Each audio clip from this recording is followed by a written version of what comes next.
నిరీక్షణ prayer house మరియు centres సంఘముల తరపున బుద్ధి జ్ఞానం సర్వ సంపదలకు నిలయమైన యేసుక్రీస్తు నామములో మీ అందరికీ నా శుభాభివందనములు. ఈరోజు దేవుని వాగ్దానం దానియేలు గ్రంథం 2వ అధ్యాయం 20వ వచనం. దేవుడు జ్ఞాన బలములు కలవాడు, యుగములన్నిటినూ స్తుతినందును.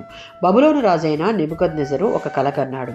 ఆ కల అతనిని కలవరపెట్టింది. రాజు తన జ్యోతిష్కులను మాంత్రికులను పిలిచి కల యొక్క భావాన్ని చెప్పమన్నాడు. వారు కల యొక్క భావాన్ని చెప్పలేకపోయారు.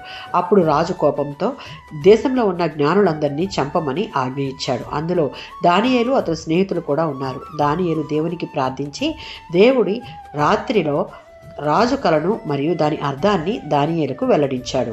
అప్పుడు దానియేలు దేవునికి కృతజ్ఞతతో స్తోత్రం చేసిన భాగమే ఈ వచనం. యాకోబు పత్రిక 1వ అధ్యాయం 5వ వచనం. ఎవరికైనా జ్ఞానము కొదువుగా ఉన్న యెడల దేవునిని అడగాలి. దానియేలు అదే రీతిగా అడిగి జ్ఞానం పొందుకొని తన ముందున్న శ్రమ నుండి విడుదల పొందాడు. 62వ సంకీర్తన 11వ చరణం. దేవునికి శక్తి మరియు అధికారం ఉంది. దానియేలుకు ఆ శక్తి తెలుసు కనుకనే విశ్వాసంతో ఆ శక్తిమంతుని వేడుకున్నాడు.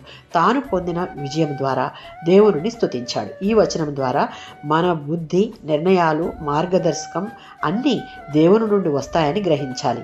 మన ముందున్న సమస్యలు ఎంత కష్టమైనవైనా దేవుడు వాటిని పరిష్కరించగల సామర్థ్యం కలవాడు, శక్తి గలవాడు అని గ్రహించి దానియేలు వలె మనం పొందుకున్న ప్రతి మేలును బట్టి, ప్రతి విజయాన్ని బట్టి కృతజ్ఞత నిండిన హృదయంతో ఎల్లప్పుడూ దేవుని స్తుతించాలి, ఘనపరచాలి, లోబడాలి.